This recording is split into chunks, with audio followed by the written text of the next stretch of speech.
a few minutes to be together, but then let's look at Vibe Ghana. We're seeing here the president of Ghana, Nana Akufo-Addo, reiterating that his government will make sure that is in his industrialization drive, that most people in Ghana could afford the vehicles that are being probably by vehicles that are made in Ghana. How do you see this great news? You know what the industrialization and transformation agenda of President Nana Akufo-Addo has been all this while.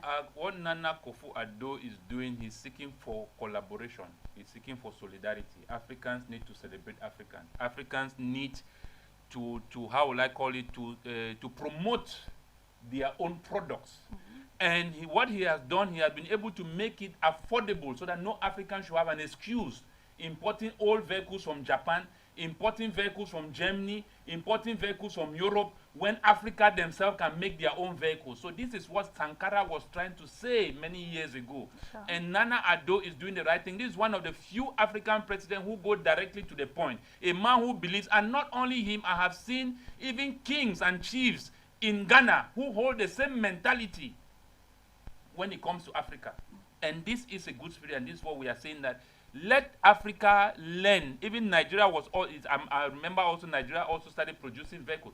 If we can learn to promote our own economy, promote our own products, industrialize what we are able to make, and patronize ourselves, I think that Africa becomes self-sufficient. That's what Nana Addo is trying to do. Other newspaper. This is Libya Observer. We are seeing the outgoing German ambassador to Libya saying that Libyans have no problems that cannot be solved, and he's giving a clarion call on Libyans to come together to solve these problems. So, in your opinion, what do you think can be done at this particular moment? You quite mentioned in your earlier analysis that the decision, the fate of most African countries are being decided out of Africa, and then we're seeing a Libyan official saying that there is no problem in Libya that cannot be solved. What message to Libyans, and how do they go about this? I would have wished if they did that when Muhammad Gaddafi was still alive. The Libya we are talking today is not the Libya of yesterday. The Libya we are talking today is the one that has been born again at the level of the United Nations and the EU.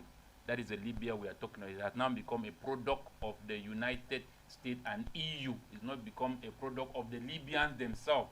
As a matter of fact, the government, the elections which are going to take place in Libya will turn back to be a government that will be in very strong ties with the United Nations, the EU, and not the Libyans themselves. They want to turn Libya into countries like Central Africa, Chad, Cameroon, Ethiopia, name them. That is what they want to struggle to turn Libya to. So the call he's making there in Libya, it means they have finally decided to resolve and to decide what is going to be for Libya. So he's saying that it's not a problem because he wants the Libya to come into cooperation with the new vision of Libya, which is decided at the level of Berlin. Sure. So this is what we are saying, that it cannot take a white man who has no blood relation to any African living in Libya to have a goodwill for Libya than the Libyans themselves.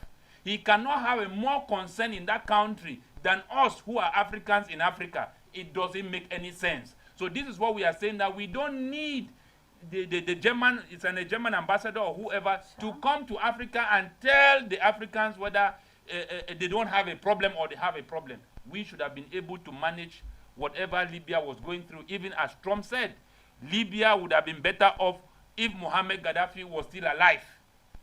Trump was very honest in that statement, and that was true. Yeah. Look at Libya today, it's all messed up. Absolutely, absolutely. It's the Guardian Post, and I want us to focus on this story which throws more emphasis on the Dangote cement, where the government has actually hailed the company for prioritizing locals in terms of labor. What do you have to say regarding this? I think that the impact of Dangote's enterprises in Cameroon, mostly to say, is better than all the churches in Cameroon.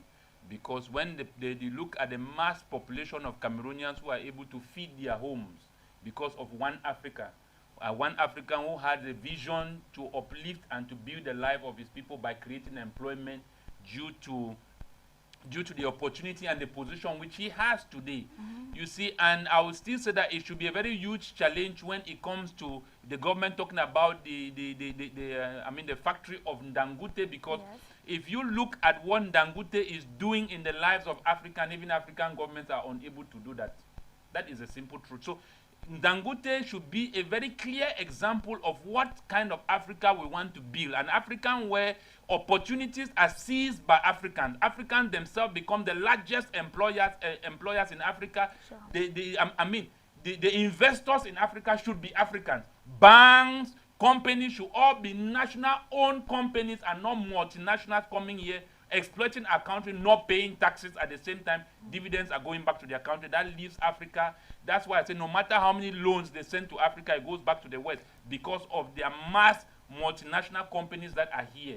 They carry back everything back to the West. So we want Africans like Dangote, young Africans like us, gaining a possibility, our government supporting us, banks supporting us to champion and to possess Africa for Africans and to secure a future for the African children tomorrow. Absolutely, yeah, Mr. Bako. Just to reiterate that Africa is a growing economy made up of vibrant young people, and of course, Africa has its greatest asset, which are young people.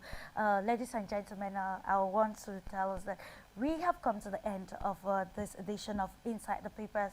Thank you so very much, Mr. Ibako. You're a Pan-Africanist, and thank you for your detailed analysis regarding the headlines we had on some of the newspapers today.